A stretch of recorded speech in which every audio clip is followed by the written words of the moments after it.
It's a version of the Trump trade, right? That prior to November's election, the Trump trade, as it related to Tesla, at least, like the public proxy, was that close proximity to the administration would yield policy and regulation results that would be to Elon Inc., but particularly Tesla's benefit. But trades can go both ways. And I think that the market's super fixated on the idea that a deteriorating relationship between the president of the United States and Musk is not a good thing for that company necessarily. The president also had specific commentary around electric vehicles as it relates to the big, beautiful bill, the tax bill. And we can get into they're shouting like two different things at each other. Something really amazing, like if you'll allow me to, just real quick, like I'm not a credit guy. I don't really know the credit markets, but we have this headline as well that even XAI's bonds moving in the session day, like a few cents, but clearly, if you're an investor of some kind in an Elon Inc. company, you're looking at this and thinking, is this a good thing or not? It's interesting to me that this kind of moves the needle to some extent because, Joe Weisenthal had Jim Chanos on his Odd Lots podcast yesterday, and he asked about, the underlying fundamentals of the company. Listen to what Chanos had to say. Do you have a Tesla thought of the day? Nobody cares.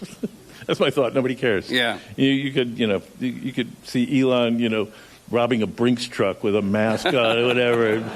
Oh, that's Elon. It's a unique animal where people say, oh, well, of course, yes, but, Rosie the robot's going to serve me my breakfast, and it's going to have Tesla trademark on it, so, it's worth $1 trillion. I mean, nothing matters. It's all a dream, Ed. Tomorrow, Tesla comes out with sales figures, but It's not a $1 trillion company on selling 2 million units a year, right? I go back to Carol's original question as well. There's key man risk. The key man risk is codified in Tesla's annual regulatory filings, where they basically say Elon Musk has a special value to this company, and if anything were to happen to him, that would be bad for Tesla.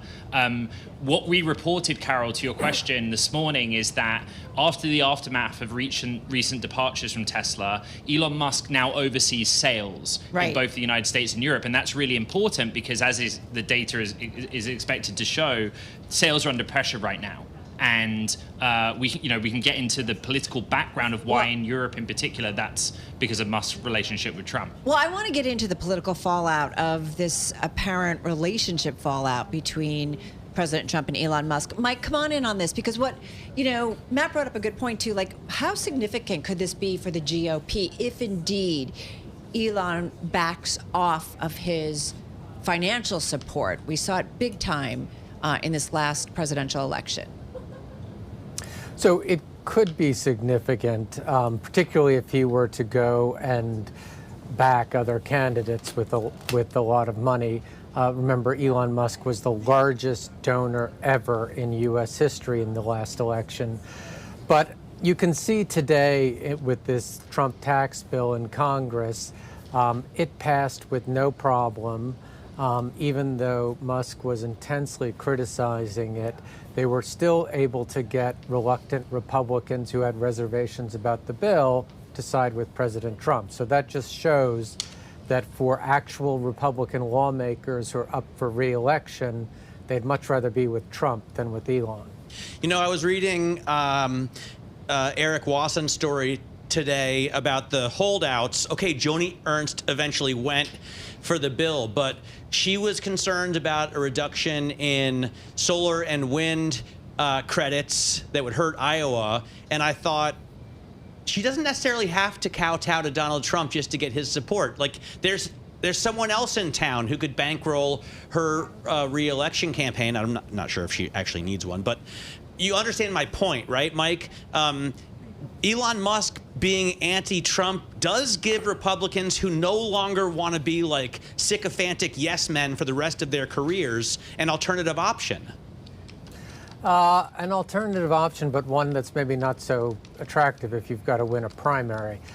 Because the Republican Party, particularly the people who are active enough to vote in primaries, are increasingly just a Trump party. It's less moored to traditional Republican philosophy and more the Trump worldview. And so Trump has a lot of influence, especially with primary voters. Now, whether that'll be the case in 3 years, we don't know. But right now, it sure feels like that to the actual elected officials who may have to run for re-election soon. Ed, what have you heard about how much Elon liked being in the Oval Office and having such close proximity to Donald Trump?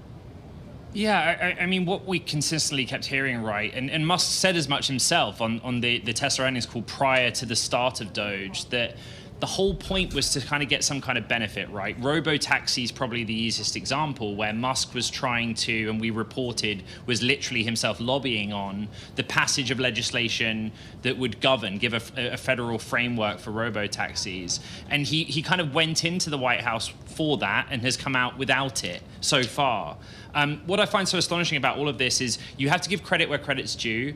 And actually, Elon Musk has been very consistent about all of this. He's very worried about the national debt pile.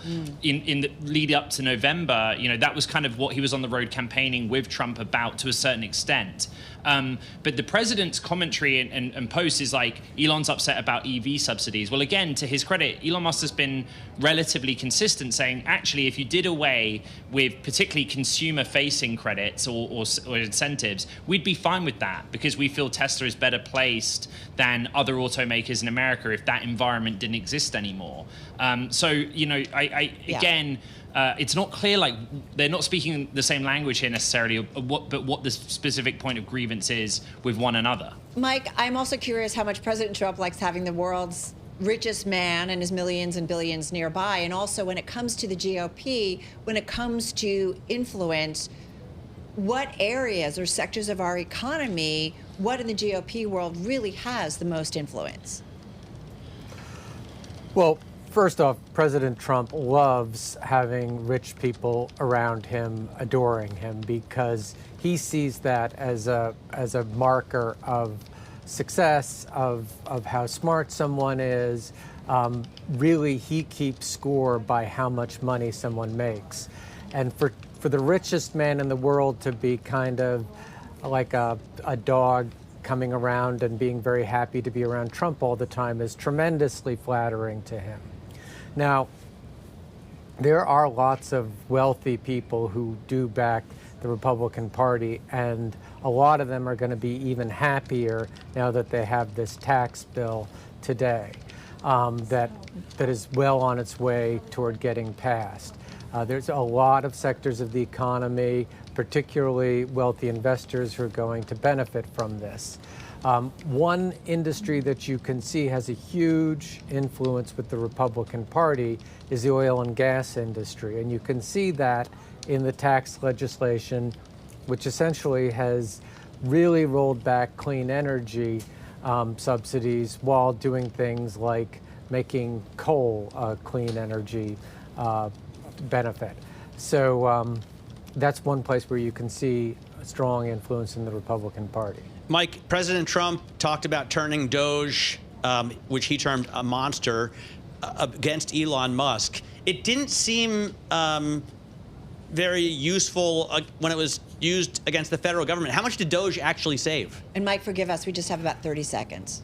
Okay, well, it didn't save a lot of money, but it sure crippled some regulatory agencies that Elon Musk and others might not like. For instance, the Consumer Financial Protection Board, which could have regulated some of these tech finance companies. And also, it did pull back government from some areas like foreign aid. So it wasn't a huge savings in terms of money, right, but it did pull back the government in some areas. Ed Ludlow, 10 seconds. When do we get those sales numbers from Tesla? Be quick. Well, I expect pre-market tomorrow, and it'll be poor relative to the same period last year.